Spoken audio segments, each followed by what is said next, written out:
आज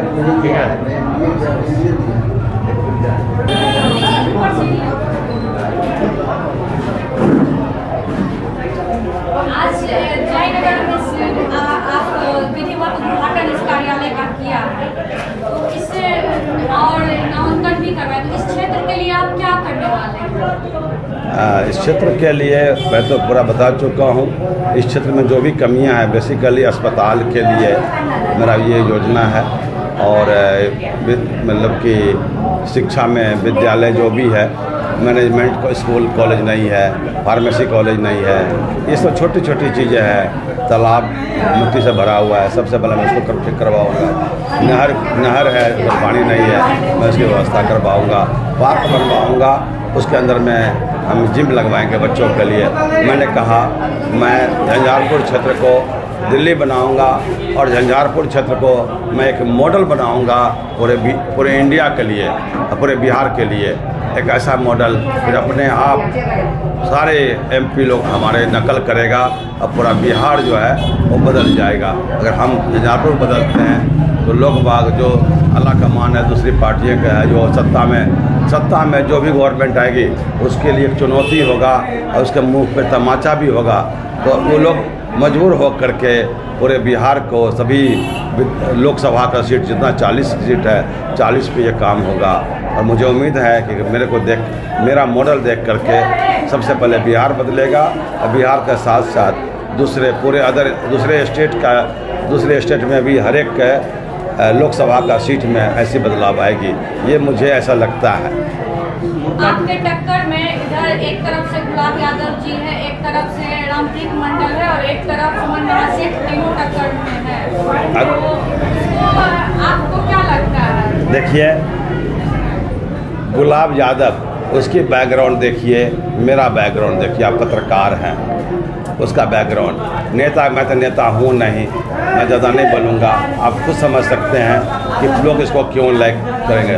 वो आरजेडी से टिकट मिला था, और वो हमारा जो क्षेत्र है झंझारपुर, वो सबसे ज़्यादा यहाँ पे यादव है और मुसलमान है। अगर ये दोनों मिल जाए, दोनों मिल करके करीब मैं समझता हूँ 3 लाख और 275, करीब 5,75,000 वोट होता है उनका।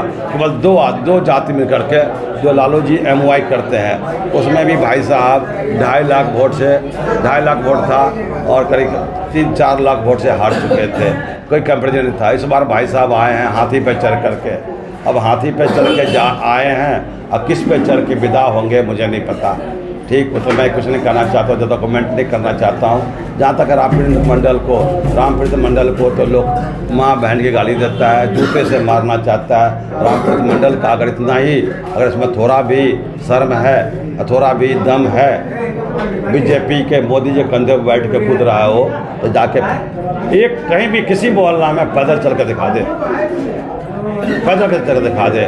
और मैं कहता हूँ रामप्रीत मंडल 2-4 गाड़ी लेके दिखा दे। उनके साथ तो यहाँ की MP भी मैं देखा, वो संजय झा के आगे पीछे 10 गाड़ियाँ, हम भी आ रहे थे, मेरी मसर्रा मदना आ रहे थे, मेरी गाड़ी एक आगे थी, या दूसरी गाड़ी हमारी 2-3 किलोमीटर पीछे थी। हमें गाड़ी को रोक के पुलिस वाले अपनी गाड़ी निकाल रहे थे, तो मैं देखा संजय झा बैठा हुआ, किसी ने कहा संजय झा बैठा हुआ।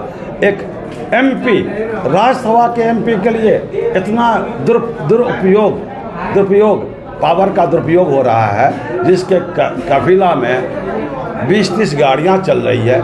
कि ये केवल बिहार में ही हो सकता है। दिल्ली में तो मंत्री के आगे भी एक गाड़ी नहीं होती। मंत्री जिस गाड़ी में होता है, उस गाड़ी में एक उनके पास सिक्योरिटी गार्ड होता है। यहाँ तो भाई साहब ऐसा लगता था, और इतना तो सिक्योरिटी प्राइम मिनिस्टर को भी नहीं मिलता है जितना संजय झा, वो भी राज्यसभा के मेंबर, जो कभी आज तक किसी भी इलेक्शन में नहीं जीता। उनकी देखिए, ये बिहार का दुर्भाग्य है, और ये दुरुपयोग है, बिहार के पावर का दुरुपयोग है। आम जनता की संजय झा कितना टैक्स देता है, जरा पूछिए उससे, कितना टैक्स देता है, कितना प्रॉपर्टी है उनके पास, क्या प्रॉपर्टी का उन्होंने टैक्स दे रखा है क्या? जरा ED वाले को वहाँ भेजा जाए, नहीं भेजा गया ना, क्योंकि उनके सत्ता में है। ईडी वाले जब उनके पास देखे कितना प्रॉपर्टी है, क्या नौकरी करता है, क्या बिजनेस करता है। सिंपल सी बात है, संजय झा का इतना प्रॉपर्टी कहाँ से आया? जाके ईडी, अगर मोदी जी में, बीजेपी गवर्नमेंट में अगर दम है और अगर डबल स्टैंडर्ड नहीं करे, अगर अपनी करे, तो यहाँ पर बिहार के बहुत सारे मिनिस्टर्स हैं, एमपी है और बीजेपी के लोग भी है।